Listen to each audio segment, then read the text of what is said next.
की भावना को जन जन तक पहुंचाने का कार्य कर रहे हैं।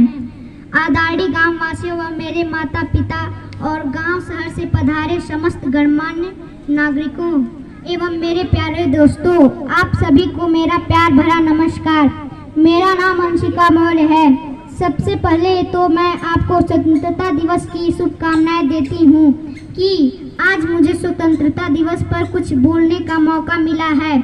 इसमें मैं अपने आप को सम्मानित महसूस करती हूँ।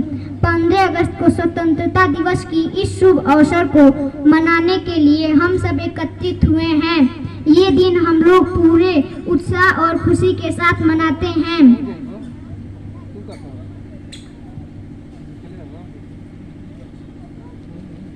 क्योंकि इसी दिन ब्रिटिश शासन से 1947 में भारत को आज़ादी मिली थी। हम लोग यहाँ 75वां स्वतंत्रता दिवस मनाने आए हैं। सभी भारतीयों के लिए ये बहुत महत्वपूर्ण और महान दिन है। कई वर्षों तक अंग्रेजों के क्रूर बर्ताव को भारतीय लोगों ने सहन किया। आज हम लोग लगभग सभी क्षेत्रों में आज़ाद हैं, जैसे शिक्षा, खेल, परिवहन, व्यापार आदि, क्योंकि ये केवल हमारे पूर्वजों की संघर्ष की वजह से संभव हो सका है।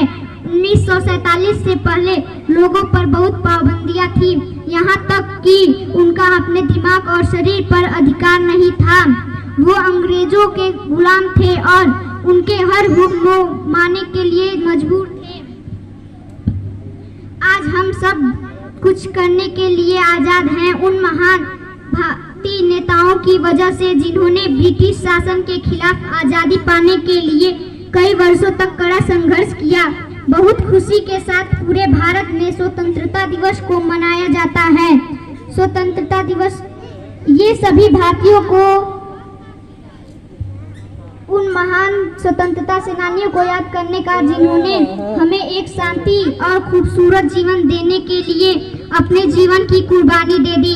भारत के कुछ महान स्वतंत्रता सेनानी हैं: नेताजी सुभाष चंद्र बोस, चंद्रशेखर आजाद, डॉक्टर भीमराव अंबेडकर, खुदीराम बोस प्रसिद्ध देशभक्त थे, जिन्होंने अपने देश के जीवन के अंत तक भारत की आज़ादी के लिए कड़ा संघर्ष किया।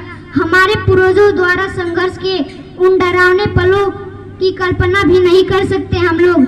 आज़ादी के वर्षों बाद हमारा देश विकास के सही राह पर है। आज हमारा देश पूरी दुनिया में लोकतांत्रिक देश के रूप में अच्छे से स्थापित है। गांधी जी एक महान नेता थे, जिन्होंने अहिंसा और सत्याग्रह जैसे आज़ादी के असरदार तरीकों के बारे में हमें बताया। अहिंसा और शांति के साथ स्वतंत्रता भारत के सपनों को गांधी जी ने देखा। भारत हमारी मातृभूमि है।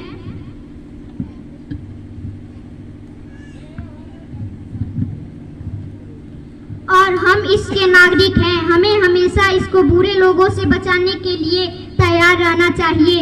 ये हमारी जिम्मेदारी है कि हम अपने देश को आगे की ओर नेतृत्व करें और इसे दुनिया का सबसे अच्छा देश बनाएं। अंत में मैं 2 शब्द कहना चाहूंगी। बेटियों के बिन जीवन बेकार होता है। बेटियों के बिन जीवन बेकार होता है।